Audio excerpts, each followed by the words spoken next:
Everyone, मेरे YouTube channel पे आपका हार्दिक स्वागत है।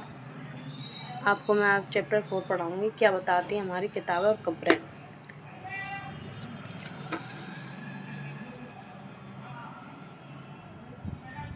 इसमें दिया है पुस्तकालय में मेरी। जैसे कि घंटी बजी, शिक्षक ने छात्रों को अपने साथ आने को कहा। आज वे पहली बार पुस्तकालय जा रहे थे। मेरे ने देखा कि पुस्तकालय उसकी कक्षा में काफ़ी बड़ा था और वहाँ किताबें भरी कई रैंकें थे। कोने में अलमारी थी जो मोटी मोटी किताबों में भरी थी। मेरी वो एक अलमारी खोलने की कोशिश करते देख शिक्षक ने कहा कि उस अलमारी में अलग अलग धर्मों की जुड़ी हुई पुस्तकें, महत्वपूर्ण किताबें हैं। क्या तुम्हें मालूम है कि ये हमारे आसपास वेदों का भी एक संग्रह है? मेरी सोचने लगी, वेद क्या है, पता लगाइए। चलो पता लगाएं।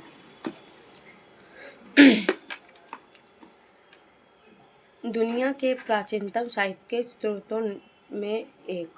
शायद तुमने वेदों के बारे में सुना होगा। वेद 4 हैं, ठीक? ऋग्वेद, सामवेद, युगवेद तथा अर्थवेद। सबसे पुराना वेद ऋग्वेद और जिसकी रचना लगभग 3500 साल पहले हुई।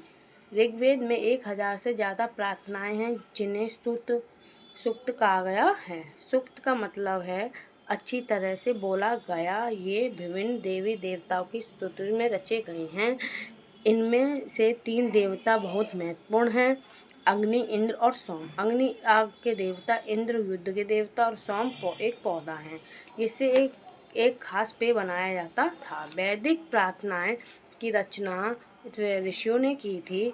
आचार्य विद्यार्थियों को इन अक्षरों शब्दों को वाक्यों को बांटकर स्वर पाठ द्वारा कंठस्थ करवाते थे। अधिकांश सूक्तों के रचयिता सीखने और सिखाने वाले पुरुष थे। कुछ प्रार्थनाओं की रचना महिलाओं ने भी की थी। ऋग्वेद की भाषा प्राक संस्कृत या वैदिक संस्कृत कहलाती है। तुम स्कूल में जो संस्कृत पढ़ती हो उसे यह भाषा थोड़ी भिन्न है। इसमें 4 वेद बताएंगे: ऋग्वेद और सामवेद और युगवेद और अर्थवेद। जो ऋग्वेद है वो देवी देवताओं ने स्तुति से रचे गए हैं और जो वैदिक है वो ऋषियों ने इसकी प्रार्थना की थी, वैदिक, है ना। आगे दिया गया है आपको, हम जिन किताबों को पढ़ते हैं वे लिखी हुई छपी गई ऋग्वेद का उच्चारण किया जाता है और श्रवण किया जाता था, ना कि पढ़ा जाता था। रचना में कई सदियों बाद इसे पहली बार लिखा गया। इसे छापने का काम तो मुश्किल से 200 साल पहले हुआ। ऐतिहासिककार ऋग्वेद का अध्ययन कैसे करते हैं? ऐतिहासिककार पुरातनों की तरह ही अतीत के बारे में जानकारी इकट्ठी करते हैं, लेकिन भौतिक अवशेषों के अलावा भी लिखित स्रोतों का उपयोग करते हैं। चलो देखते हैं कि ऋग्वेद का अध्ययन कैसे करते हैं। ऋग्वेद के कुछ सूक्त वार्तालाप के रूप में हैं। विश्वामित्र नामक ऋषि और देवियों के रूप में पूजित 2 नदियाँ व्यास और तंजौर के बीच में यह संवाद एक ऐसे संयुक्त अंश है। जो इतिहासकार है वो पुराने जो पूर्व अतीत की तरह अतीत के बारे में जानकारी इकट्ठी करते हैं और जो स्रोत है उसका उपयोग किया जाता है। और आगे चलो ऋग्वेद का अध्ययन करते हैं। ऋग्वेद के सूक्त वार्तालाप के रूप में है जो नामक ऋषि देवियों और देवियों के रूप में पूजित 2 नदियों के बीच यह संवाद का एक सूक्त अंश है। आगे दिया है मवेशी, घोड़े और रथ। ऋग्वेद में मवेशी, बच्चों और घोड़ों की प्राप्ति के लिए अनेक प्रार्थनाएं हैं। घोड़ों को लड़ाई में रथ खींचने के काम में लाया जाता था। इन लड़ाइयों में मवेशी जीत कर लाए जाते थे। लड़ाइयाँ वैसे जमीन के लिए भी लड़ी जाती थी जहाँ अच्छे चारागाह हो या यहाँ पर जौ जैसी जल्दी तैयार हो जाने वाली फसलों को उपजाया जा सकता हो। कुछ लड़ाइयाँ पानी के स्रोत और लोगों को बंदी बनाने के लिए भी लड़ी जाती थीं। युद्ध के जीते गए धन का कुछ भाग सरदार रख लेते थे और कुछ हिस्सा पुरोहित को दिया जाता था। शेष हम आम लोगों में बांट दिया जाता था। कुछ धन यज्ञ करने के लिए भी प्रयुक्त होता था। यज्ञ की आग में आहुति दी जाती थी। ये आहुतियाँ देवी देवताओं को दी जाती थी। घी, अनाज और कभी कभी जानवरों को भी आहुति दी जाती थी। अधिकांश पुरुष इन युद्धों में भाग लेते थे। कई स्थानीय सेना नहीं होती थी, लेकिन लोग स्वभाव के मिलते जुलते थे और युद्ध व शांति के विषय में सलाह मशवरा करते थे। वहाँ ये ऐसे लोग को अपना सरदार चुनते थे जो बहादुर और कुशल योद्धा हों।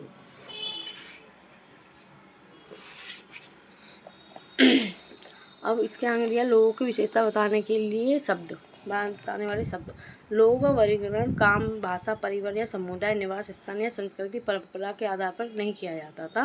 ऋग्वेद के लोगों को विशेषता बताने के लिए कुछ शब्द को देखो। ऐसे दो समूह जिनका वर्गीकरण काम के आधार पर किया गया। पुरोहित, जिन्हें कभी कभी ब्राह्मण कहा जाता था, तरह तरह के यज्ञ और अनुष्ठान करते थे। दूसरे लोग थे राजा। वे राजा वैसे नहीं थे जिनके बारे में तुम बाद में पढ़ोगी। ये ना तो बड़ी राजधानियों और महलों में रहते थे, ना इनके पास सेनाएं थी, ना ही ये कर वसूलते थे। प्राय राजा की मृत्यु के बाद उनका बेटा अपने आप ही शासक नहीं बन जाता था। लोगों का वर्गीकरण काम, समुदाय, निवास स्थान पर संस्कृत परंपरा के आधार पर किया जाता था। ये दो समूहों में थे। एक थे पुरोहित और दूसरे राजा के रूप में। पुरोहित तो ये ब्राह्मण कहा जाता था उनको, जो यज्ञ में अनुष्ठान करते थे, और दूसरा राजा, जैसे हिसाब से ये जो ज़्यादा बड़ी बस्तियों में नहीं रहते थे, छोटी बस्तियों में रहते थे, लेकिन इनका भी शासन चलता था।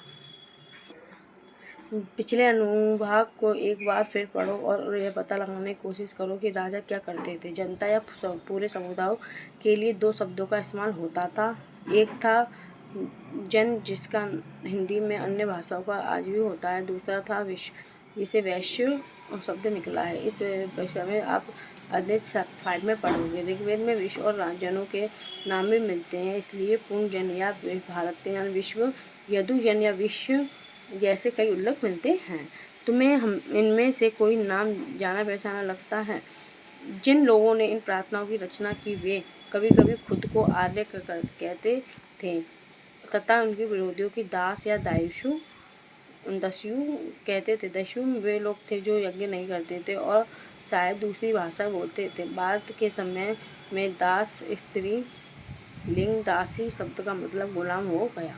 दास वे स्त्री और पुरुष होते थे जिन्हें युद्ध में बंदी बनाया जाता था। इनके मालिक या जायदाद मांगा जाता था। जो भी काम मालिक चाहते थे उन्हें वह सब करना पड़ता था। जिस युग में उत्तर पश्चिम के ऋग्वेद की रचना हो रही थी, उसी समय दूसरी जगहों पर अलग तरह का विकास हो रहा था। देखो वहाँ क्या हो रहा था। जो पहले के लोग थे उनको आर्य कहते थे। जो प्रार्थना की रचना में कभी खुद को आर्य कहते थे, अपने विरोधियों को दास या दासू कहते थे। जो उनके प्रति रहते थे तो उनको जबरन गुलाम बना लिया जाता था। जो स्त्री होती थी उनको दासी, और जो पुरुष होते थे उनको दास। तो खामोशी प्राय कहानी महापोषण की। अगले प्रश्न में चित्तों को ये शिलाखंड, महापाषाण, महाबड़ा पाषाण पत्थर नाम से जाने जाते हैं। ये पत्थर दफन करने की जगह वह लोग बड़े करीने में लगाए गए थे। महापाषाण कपड़े बनाने की प्रथा लगभग 3000 साल पहले शुरू हुई। यह प्रथा दक्कन, दक्षिण भारत, उत्तर पूर्वी भारत और कश्मीर में प्रचलित थी। कुछ महत्वपूर्ण महापाषाण पूर्वोत्तर मानचित्र 2 में दिखाए गए हैं। कुछ महापाषाण जमीन के ऊपर ही दिख जाते हैं, कुछ महापाषाण जमीन के भीतर भी होते हैं। कई बार पुरोहितों को गोलाकार सजाए गए पत्थर मिलते थे, कई बार अकेला खड़ा होकर पत्थर मिलता है। ये भी एकमात्र प्रमाण है जो जमीन के नीचे कब्रों को दर्शाते हैं। महापाषाणों का निर्माण के लिए लोगों ने कई तरह का काम करने पड़ते थे। हमने जो कार्यों की सूची बनाई है उन क्रमबद्ध करो। गड्ढा खोदने, शिलाखंडों को ढोकर लाना, बड़े पत्थरों को तराशना और मरे हुए को दफनाना। इन सब कब्रों में कुछ मान्यताएं हैं। सामान्यतः मृतक को खास किस्म की मिट्टी के बर्तनों के साथ दफनाया जाता था, जिन्हें काले लाल मिट्टी के बर्तनों के नाम से जाना जाता है। इनके साथ ही मिले हैं लोहे के औजार और हथियार, घोड़ों का कंकाल और सामान, पत्थर और सोने के गहने। लोग और सामाजिक असमानताओं के बारे में पता करना। पुरातत्वविद यह मानते थे कि कंगाल के साथ पाई गई चीज़ों मरे हुए व्यक्ति की हो रही होंगी। कभी कभी एक कब्र की तुलना से दूसरी कब्र से ज़्यादा चीज़ें मिलती हैं। मानचित्र 2 पर पृष्ठवारा ब्रह्मगिरी को खोजें, जहाँ एक व्यक्ति की कब्र में 33 सोने के मनके और शंख पाए गए हैं। दूसरे कंगालों के पास सिर्फ कुछ मिट्टी के बर्तन ही पाए गए हैं। जहाँ दफनाए गए लोग सामूहिक स्थिति की विभिन्नता को दर्शाता है। कुछ लोग अमीर थे, कुछ लोग गरीब थे और कुछ लोग सरदार थे जो दूसरे अनुयायी। कुछ कब्रगाहें खास परिवारों के लिए थीं।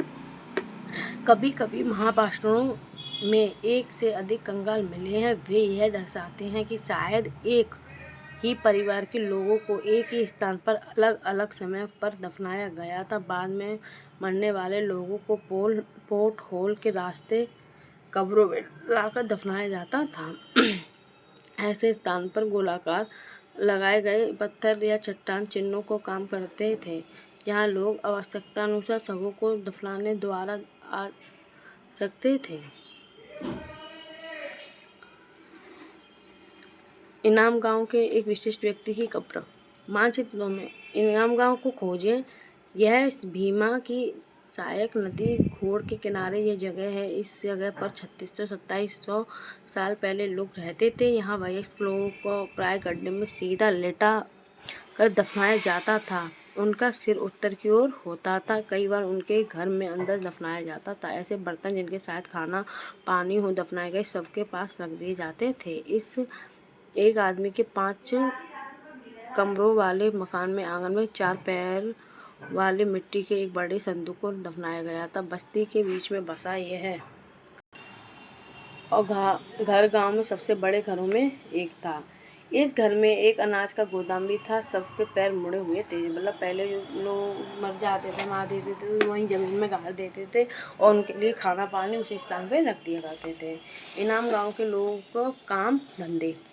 इनाम गांव के पुराविदों को गेहूँ, जौ, चावल, दाल, बाजरा, मटर, तिल आदि बीज मिले हैं। कई जानवरों की हड्डियाँ भी मिली हैं। कई हड्डियों को काटने का निशान भी अंदाजा होता है कि लोग इन्हीं खाते होंगे। और गाय, बैल, भैंस, बकरी, भेड़, कुत्ते, घोड़ा, सुअर, सांभर, चितौरा, हिरण, मृग, खगरा, नेवला, चिड़िया, घड़ियाल, कछुआ, केकड़ा, मछली हड्डियाँ पाई गई हैं। ऐसे साक्ष्य मिले हैं जो बैर, आंवला, जामुन, खंगूर और कई तरह की रसवरियाँ एकत्र भी की जाती थी। तो इन गाँव के लोगों के काम धंधे इस तरीके से होते थे। कि अगर मेरी वीडियो पसंद आए तो लाइक, सब्सक्राइब, कमेंट और शेयर जरूर करना। Thank you for watching my video and bye.